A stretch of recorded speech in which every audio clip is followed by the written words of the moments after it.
With the War of Realms looming all around them, it's up to the God of Thunder to put things right in his own family. What will happen next? Well, let's hop into the pages of Thor issue number 10 and find out for ourselves, shall we? Alrighty then, everybody. So I don't know what you were expecting digging on into this issue, but let me tell you, issue number 10 of this series is actually an Odin-centric issue. Yeah, as we join the Allfather, he's drunk on his throne, so must be a day that ends in Y. His D-bag brother, Kull the Serpent, is given out to him right now about what a crappy king he's being, how he's stretched the forces of Asgard way too far, and how that this War of Realms will only end in disaster, especially when they stop and consider that the Asgard they're defending isn't really much of an Asgard anymore. Almost uncharacteristically, Odin takes all of these licks, almost like he himself has fallen into a deep, dark, self-hating depression, but right around the time his brother starts bad-talking his wife, ol' One Eye perks up again. Kull is just upset because he's got a very dangerous mission that the king is sending him on. He has to go infiltrate the Dark Elf territory and try and get closer to Malekith and his forces. We had actually seen this at the end of the previous issue where it looked like Kull was actually selling out his brother in Asgard, but now we see that it's really more of a double agent situation we got going on. Now, fatherhood seems to be the major focus of this issue. You'll recall that Odin had drank all the dwarves under the table who were working on the project of trying to keep Thor armed with as many hammers as humanly possible. Or dwarfly possible, as the case might be in this situation. Thor comes to see his father and he's got a pretty nasty drunk on. There's a lot of stuff Odin wants to say to his kid. Things that we actually see manifest within his internal monologue, but thinks he can't bring himself to actually say to his son. Instead, he goes out of his way to verbally abuse Thor and call him a failure. Which in turn leads to a drunken domestic situation between father and son that really shows to highlight just how much of an emotional cripple Odin really is. By far though, the saddest moment of this battle is when Odin remembers a chapter of his own very unhappy childhood when he was kidnapped by trolls, and later that same night after escaping, his father Bor beat the crap out of him. Odin says it was one of the only times that he actually cried, not because his father was beating him, but because he knew this was one of the only times he actually bothered to show that he cared. Ooh, that's sad. And hey, speaking of unhappy families, what's happening with Loki and Laufey the ice giants? The god of mischief we see has been making quite a nuisance of himself around the ice giant camp, even turning one of them into a frog, mainly for the lulz. When his father, King Laufey, says that he should kill this frog, Loki decides not to, showing that there's still quite a bit of Asgardian in him, even though he tries to deny it. Malekith comes to Loki as well in this issue. Much like the comics reader, we're not entirely sure where Loki's loyalties lie leading into the War of Realms, especially as it seems that he's been striking off on his own more and more. Loki pledges his loyalty up and down to the dark side, but Malekith doesn't believe him, and as such gets a whole army of elves to follow him around and make sure to kill him should he prove to be disloyal. Now back over with Thor and Odin, that fight takes another brutal turn. Thor himself gets the upper hand on his dad, and for a second there it looks like he might actually kill him. In fact, he might have killed him if one of Odin's other sons, Balder, didn't return to try and make the save.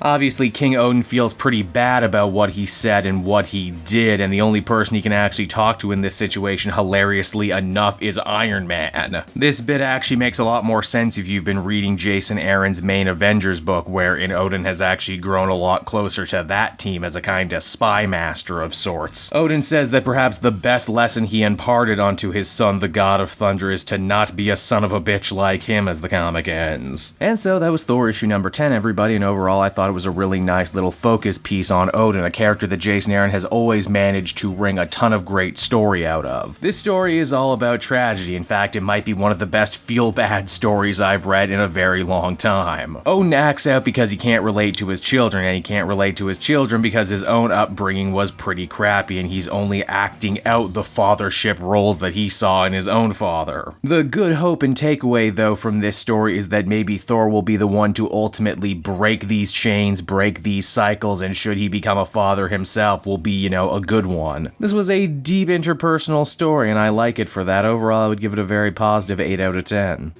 Hey there everyone, it's your old pal Cape Joel again, and I want to thank you so much for watching to the end of the video. I hope you enjoyed it, and if you did, why not check out some of these other videos I have available from the channel. Then you can follow me on Twitter and Facebook at Cape Joel, so you're always up to speed on when a brand new video drops. And hey, if you really like what I do, you might want to become a patron. Patrons get exclusive access to videos and content before anyone else, and they can do so for as little as $1 a month. Enjoy video and audio versions of the Comic Multiverse podcast and other videos before they drop here on YouTube. Heck, interact with me closer than ever before. You get all this when you become a patron. And with that, thank you so much again, everyone, and I will see you all again next time.